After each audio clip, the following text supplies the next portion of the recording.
Today we have a very special guest on the Keep Punching podcast, Caitlin Parker. Caitlin was the first Australian female boxer to win a medal at the Olympic Games. Caitlin, thank you so much for being here today. Thanks for having me. Now, before we get into all the amazing things you have achieved, tell us why a young Katie Parker first walked into the boxing gym. So actually I initially got into boxing to defend myself. For self-defense, because my dad wouldn't let me walk to school until I could get, I had to get a black belt in Taekwondo. So yeah, he's a daddy's girl, you know, wanted me to be able to look after myself from a low socioeconomic area. And so yeah, like as most would, I think getting him into a combat sport was a good way to kind of build that confidence and competence and be able to learn to look after yourself basically. And once I accomplished a black belt in Taekwondo, stepped over to boxing, wanted a new challenge. I couldn't go to the next Dan in a black belt until I was a certain age. So yeah, boxing was just the next step. And I remember when I walked into the boxing gym for the first time, I was met with Fox, who was my first coach, and he looks like he's this big, muscly, looks like a Viking, tattooed head to toe. And you know, I was super shy, so I was just like, oh hi, and then pretty much just hid behind mum and dad for the first few weeks. But yeah, I just remember getting into that boxing gym.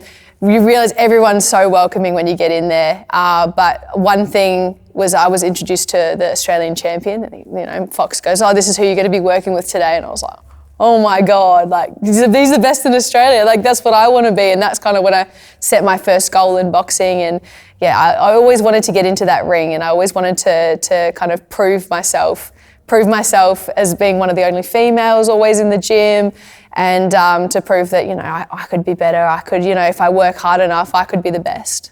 Absolutely. And what was the biggest benefit boxing gave you as a child? Oh, so honestly, so many things. The main thing that comes to my mind is like the confidence, for sure.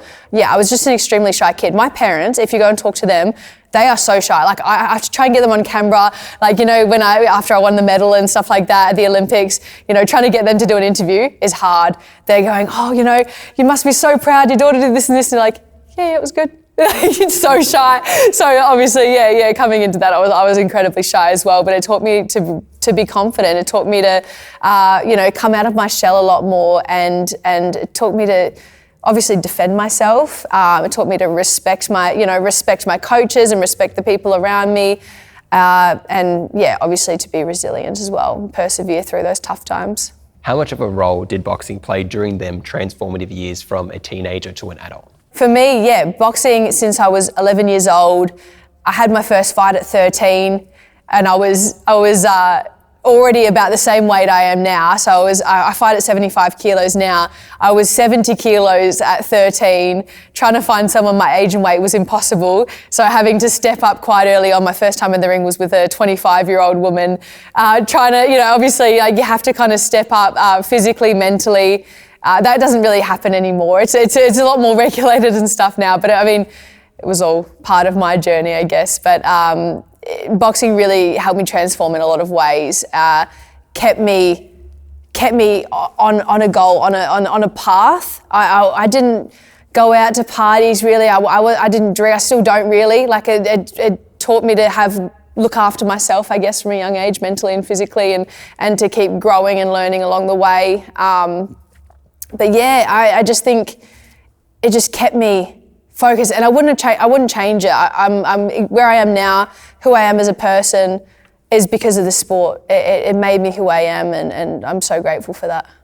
And what point did you set a goal to go to the Olympics? And what point did you feel like, oh, this might actually happen? And what point did it start to feel more realistic? Oh, I remember doing a local newspaper really early on. I remember seeing that article back, you know, not too long ago, and saying, you know, I really want to go to the Olympics. That's my big goal. For me, I don't remember exactly what age, but it was really early on. It was when I was first kind of getting into boxing, kind of around that first fight when I was 13. Finding out that women's boxing was being introduced into the Olympics in 2012 in London. So before that, women's boxing wasn't in the Olympics at all, and boxing is one of the oldest Olympic sports. Like, it's about time. So I remember I was like, yeah, that's it. Like, I know I can do it. Like, I don't know where the belief came from. I just think I just really was like, I can do it. Like, But I also thought that I was going to go to the Olympics for rugby as well, because I was playing rugby at the time. So I'd go from boxing to rugby training every night, or a couple of times a week. And I was like, yeah, I'm going to go to the Olympics for both. I'm going to be the first. But then I kind of realised as you get a little bit older, you're like, yeah, a lot more needs to go in the sport than you realise. So I kind of had a bit of a crossroads. Like, where do I want to go? Boxing was providing with so many amazing opportunities. Went to Turkey the first time when I just turned 15 for the World Championships. I'm like, okay, I get to travel the world with this one. I love my gym and I love making new friends. With the rugby, you had to wait until a certain age until you could play with the girls, at an elite age. So, well, that made the job easy for me. And I'm lucky I made that move, because also I hate running now, I think. No, not that I hate running. I feel like I'm not as good at it anymore. So I don't like things that I'm not good at.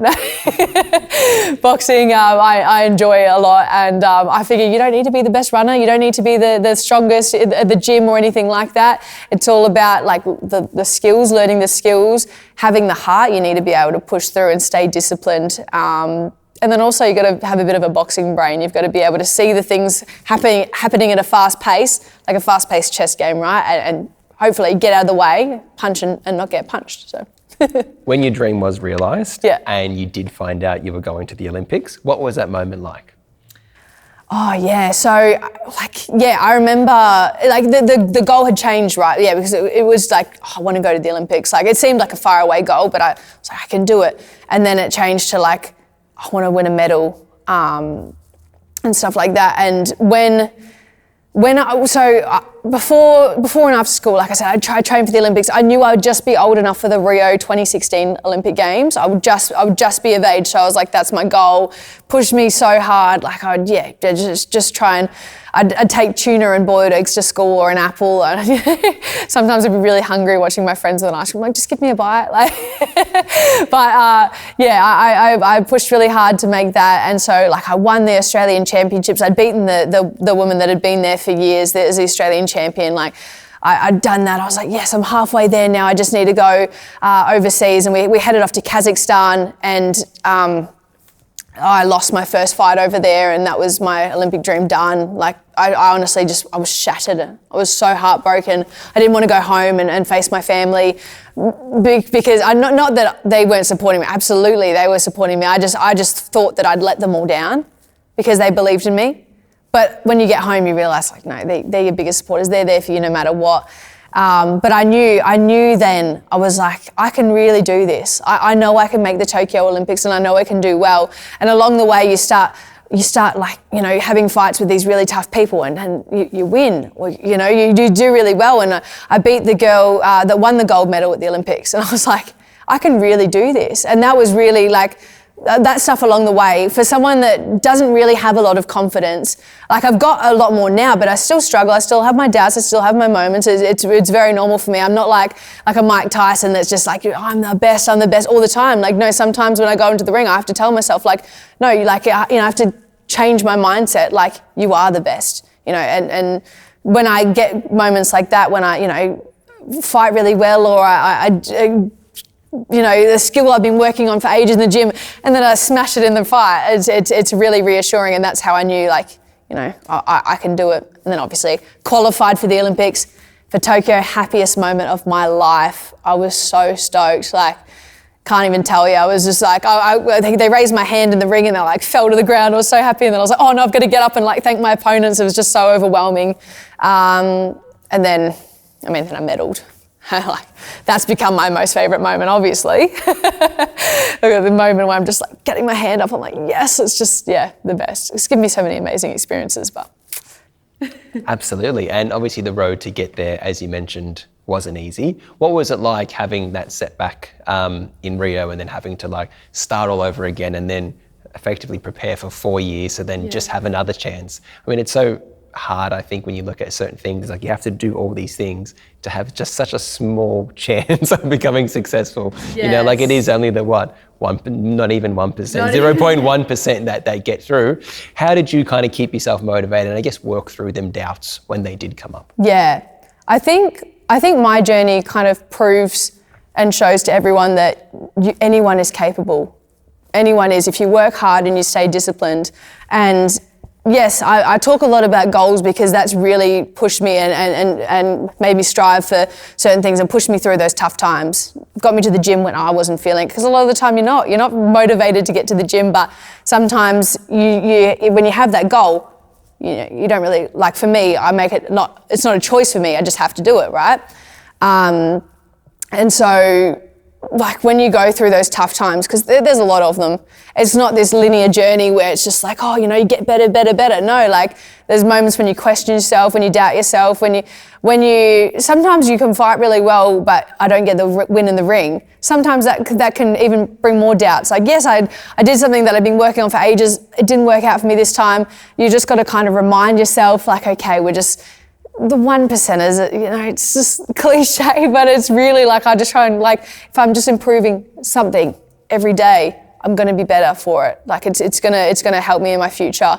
For me, yeah, like I said, I didn't want to go home and face everyone because I thought I'd let everyone down, and my family. My mum and dad are the hardest workers I know. My dad's worked 2 jobs 7 days a week for as long as I can remember to be able to support my brother and I in sport. My mum worked multiple jobs. She would sell pies and clean people's houses and do whatever she could to get that extra money, to get us to training, to get us to a nationals or something like that. So for me as well, I didn't want to let them down, but also what's pushed me, part of my motivation is to show them that their sacrifices were worth it. It's a lot for myself as well, obviously, but I do a lot for them. They really pushes me to give it my absolute all. And then, yeah, I just have to have a moment of reflection, look back at fights, look at, what can I improve on? How can I step forward from this? What can I do? So after those big moments, like not making Rio,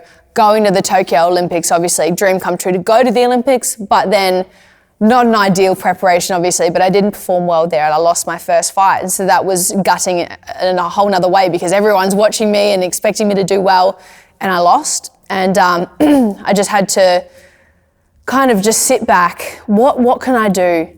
What improvements can I make? And I might think at that time that I'm doing everything I possibly can, but there's always things to do and improve. And for me, it's like setting routines, like making sure that like sleep's an important one for me. I struggle with sleep a little bit. Mine's a million miles an hour. So how can I improve that? Right, having the same bedtime every night, doing the same things, keeping a routine so that hopefully I can get the right amount of recovery. And then, other things in recovery, like getting an ice bath in, stuff like that, looking after your body, eating the right things, making sure I'm fueling my training and fueling my recovery as well. It's all extremely important. So I just became really, anal about doing all of those things to help me improve and learn along the way.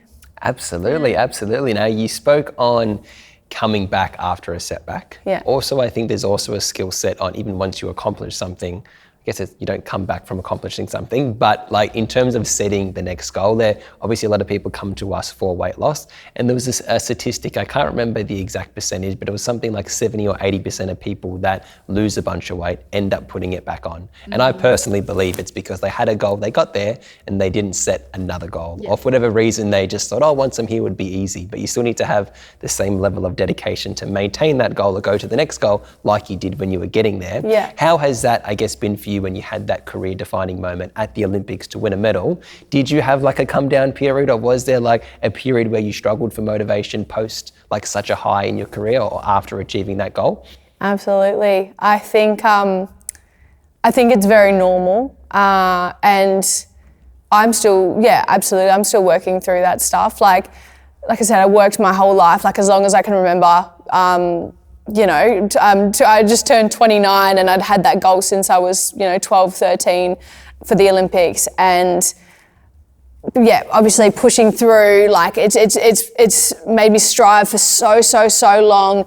And I talk a little bit about like I can become very obsessive about certain things because so if I'm getting ready for a fight, if I'm warming up in the warm-up area, if one coach wraps my hands, if I win that fight, that coach needs to wrap my hands the next time. And there's certain things like that. Like if I'm in the red corner, I'm not touching anything blue. If there's a little like line of blue on my clothes, nah, won't touch it. No blue Gatorade, nothing. Like I'm very strict with everything, and yeah, certain things that I do, certain routines that I have. So like kind of just stopping that all of a sudden after obviously accomplishing a massive goal for me, being on the Olympic podium, which was absolutely unreal. I'm still, enjoying that and soaking up that moment, but I'm still adjusting, absolutely, because you have that focus for so long, and then you've just got to, I don't know, I just wanted to become a normal person for a little bit and just soak up the kind of the opportunities that came with it, which was amazing. Got to go to so many different schools and meet so many incredible people and share my medal, which was unreal to be in that position to be able to do that, to hopefully be able to motivate and inspire and instill, the messages and the lessons that I've learned in other people. But yeah, I think I'm still working towards what goal I want to do next. But for me, a big value of mine is growth. And as long as I'm growing as a person or in different ways, like I'm just doing little things now to help me grow as a person. And it might not be like I haven't got my next fight date set or anything yet. Like I don't know when I want to get into the ring next. I'm back to training. I'm traveling with the Australian team again. I'm loving being a part of it and I'm loving training. And you know what? I'm just being kind to myself, taking it day by day, and my next goal will eventuate. Absolutely. And what advice would you give to someone that might be struggling to find motivation, whether that's they have a goal and they're struggling to stay motivated to accomplish it, or just struggling to just find a goal in general? Yeah. Well, I can give as much advice as I can, but the second part of it, I guess I'm still working through as well. I think for me, I've been just on a yes quest, just saying yes and doing as many new things as I can. Like I did a Portsea swim where I did an open ocean swim the other day that was like something completely new for me. I think if you're struggling to find a goal, I think just getting yourself out into new environments and trying new things, could be going to Hit Fit and, doing a boxing class and, just trying something new, getting yourself out of your comfort zone, and then a goal can eventuate from there. Then you learn a new skill and you're like, right, I want to be really good at this. And then you can have new goals from that. I think to stay motivated to the goal you already have, I think is just, if you have that big goal, right, you say you want to, learn a certain skill, or maybe you want to have a fight at the end of the year. Okay, that's my big goal, right? And then my smaller goals along the way, right? This week I need to get to the gym at least 3 times a week until I fight.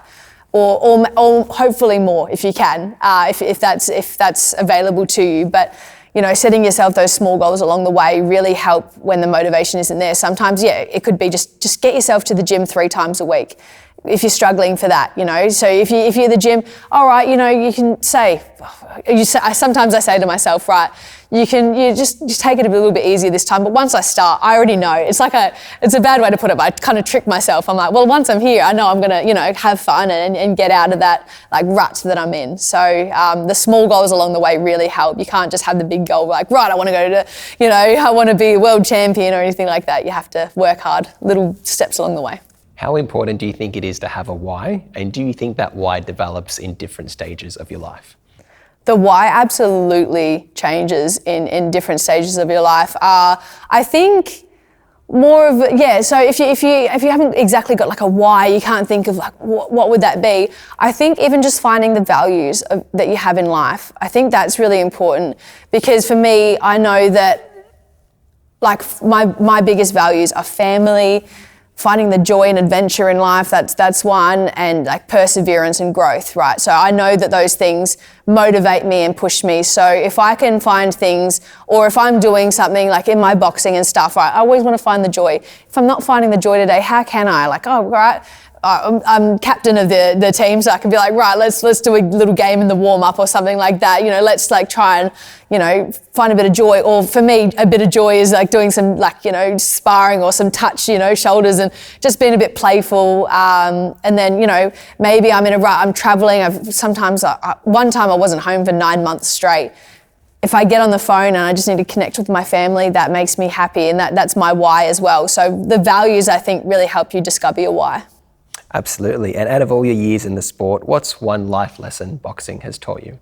One life lesson. Okay, so again, sounds very cliche, but I honestly do believe that anybody is capable of whatever they set their mind to.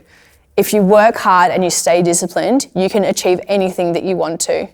That's that's my biggest like lesson, honestly, coming from, I was not naturally talented at all at this sport, but I stuck to it, I really did. And again, there was different motivations along the way, but I stuck to it, I was disciplined and I worked really, really hard and pushed through those tough times. I truly believe anyone is capable of amazing things and whatever they set their mind to. Absolutely. We speak to a lot of people and they're usually quite intimidated to come and start their journey, or they think they have to get fit before coming to a gym, which is kind of the whole point why they're coming anyway. And I think a lot of it stems down to whether that's insecurity or having a lack of confidence. How can someone begin to develop that confidence in a real way? Because obviously you're told to like, oh, be kind to yourself, or like say affirmations. My personal view is that you build confidence through evidence. And the way you get evidence is by actually doing it. Yes. But actually doing it is quite difficult for some people to take that first step. Yeah. What's a piece of advice if someone like wants to do something but they're just terrified? What can you tell them that might just get them to have that moment of courage that may just change their life? Oh, okay, really good question. I think like the first thing that kind of popped to my mind was, say you wanted to try like at HitFit, for example. You know, or you want to get fit. I think a really good way and a really easy step to get there is to get a friend, someone that you're comfortable with, right? Let's just give it a go. Let's do one class together. A class is always easier. Sometimes I even find it myself, if I don't have a plan going into a gym with weights and stuff, I look at it and I'm like, what am I going to do? Like, I have no plan. Takes the thinking out of it. You know, you get in here, do a class, like, then you can find, maybe you love it, and maybe that keeps you coming in. And once you start like learning, you learn a combination, you put some hands together, you think, oh, I can do this. I know my lefts and rights, and it helps you build confidence. It obviously doesn't happen straight away, but when you're moving, obviously you're happy, your endorphins are going, and it can be a really positive experience. That I just think. Just have a go. Honestly, that's my biggest piece of advice.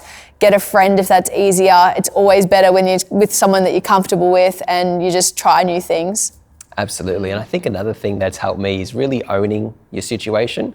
I've fortunate enough now that our company is growing. I put a board together of some really, really talented entrepreneurs and professionals that are far more experienced than myself, and even talking to them initially, or like when we have our first board meetings, I used to be really intimidated and think like, oh, I have to talk like them or like understand the language, etc.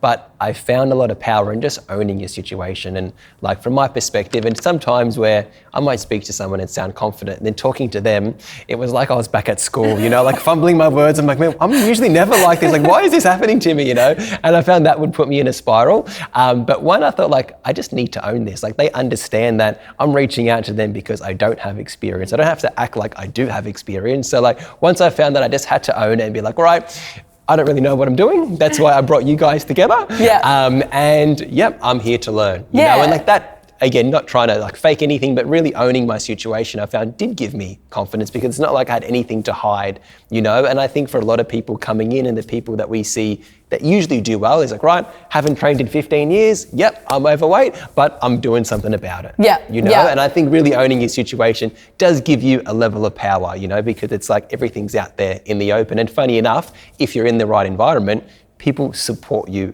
in that process. Absolutely. And I think it's all about literally progress. Whether you go from level 1 to level 2 or level 100 to a level 110, the most rewarding thing in life is just making progress regardless of what you're doing. Have you found a similar experience for yourself? Well, I mean, that rings so true. I mean, I feel like people always want to pass on their knowledge. And so, you might come in, you might, not know anything about a certain situation. You bring a whole lot of other skills with you. You've got so many things in other ways that you can bring to the table.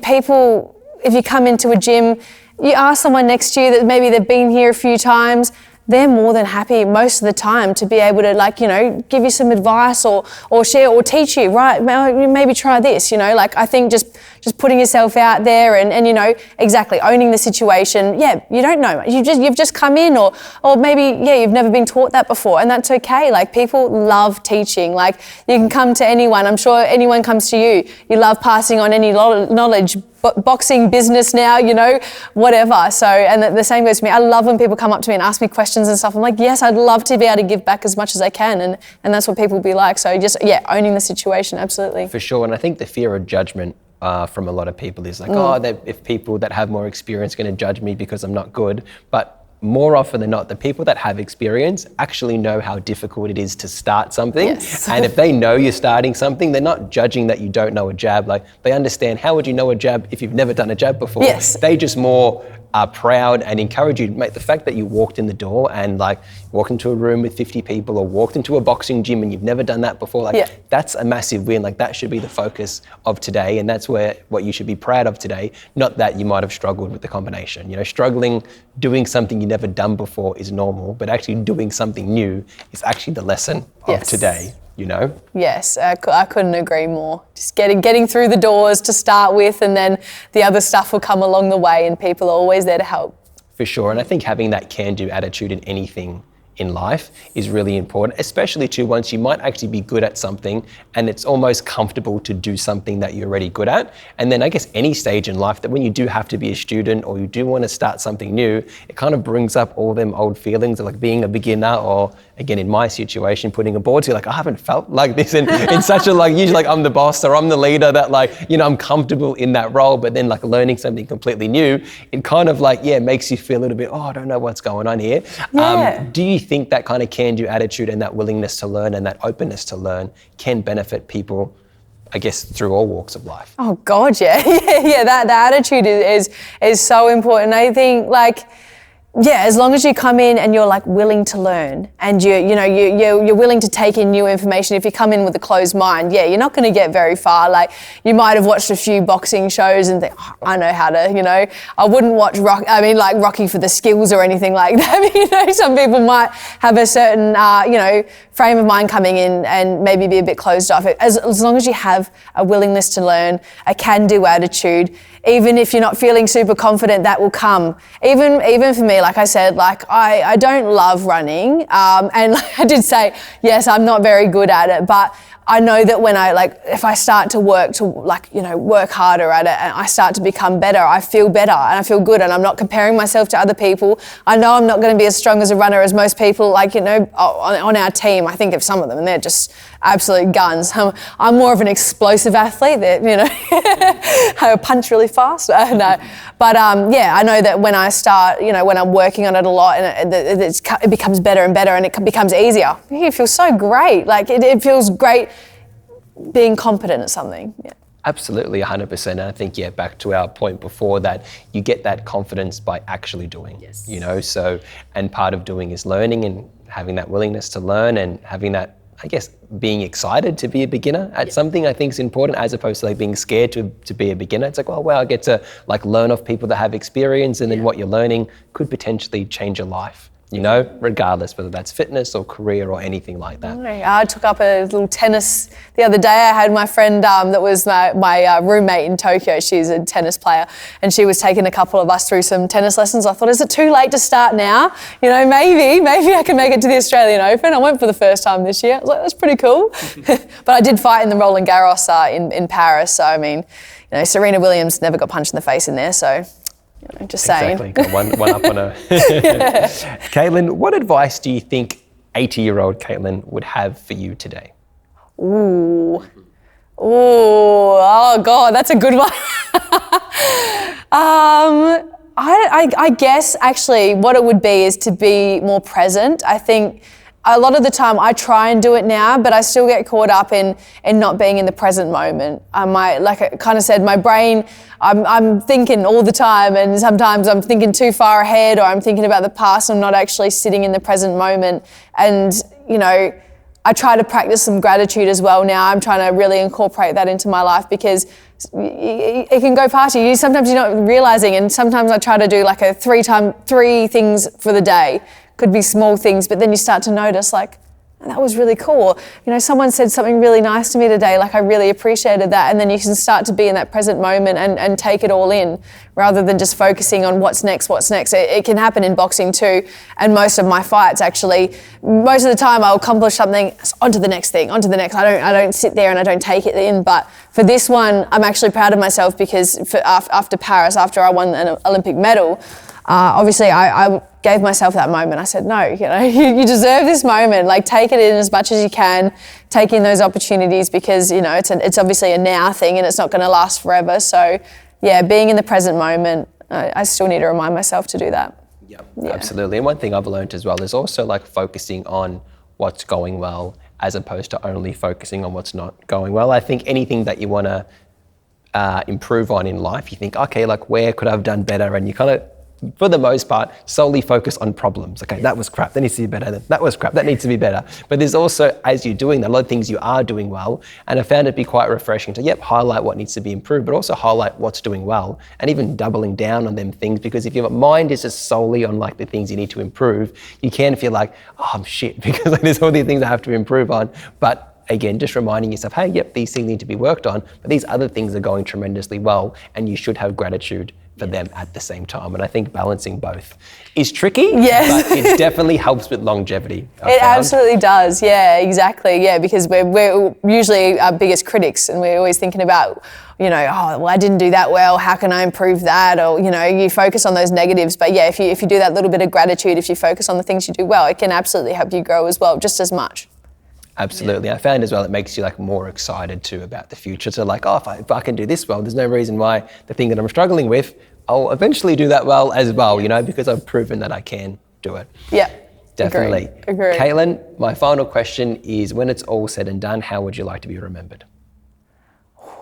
I guess it goes back to I want to be known as a kind person who made the time for everyone and helped people find motivation in life and to achieve their goals. I think I want to show everyone, but especially young girls and women, that they are capable of anything they set their mind to, and to just get out there and, no matter what, you can do it.